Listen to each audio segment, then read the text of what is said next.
Guys, nandito na naman si Mr. Bing. Pauwi na tayo guys. Ito yung palengke guys ng Bacoor yan. Palengke yan ng Bacoor guys. Dito masyadong maraming tao talaga araw-araw yan. Palengke ng Bacoor yan guys. Yan, araw-araw yan. Daming tao yan. Ito yung public market ng Bacoor City. Kaya laging busy yung mga tao dito guys. Oh. Araw-araw talaga. Mamaya-maya to guys, matraffic na to dito. Kaya daming tao lagi dito sa palengke ng Bacoor. Yun ang status dito guys sa Bacoor. Ayan o, daming mga paninda dyan o. Pili ka lang o. Ayan, daming paninda dyan o. Mga palengke yan.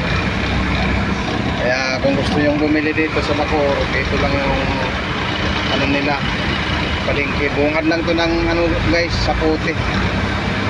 Paglagpas nyo lang ng ilalim ng tulay, sa puti na eh. Kaya matanaw mo lang yung public market ng Bacoor City guys. So actually guys, tapos na tayo mag-deliver kasi kanina pa tayo nakaalis doon. Ngayon pauwi na tayo sa Paranaque. Yun ang update natin ngayon. So good morning sa inyong lahat mula Luzon, Visayas, Mindanao. Shout out to all of you. Kaya chill lang tayo guys kasi pauwi na tayo ng Paranaque City. Kaya natapos na rin yung trabaho natin. Trabaho ko sa araw-araw guys na pasok. Maganda kasi guys talaga, gusto ko madaling araw kasi nga walang traffic masyado. Walang traffic talaga guys, mabilis yung ano, mabilis yung takbo. Suwabe lang, wala kang stress pag madaling araw dito sa Manila. Pag nagbiyahe ka ng galing Paranaque, Las Piñas to Bacoor to Kawit.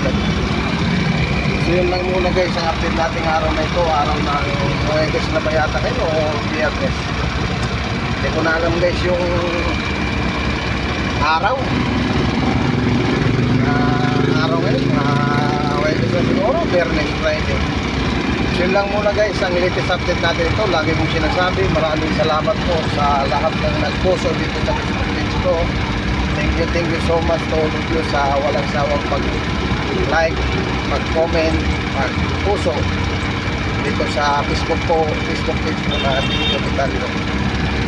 So hanggang sa muli, bye bye, hasta la vista baby.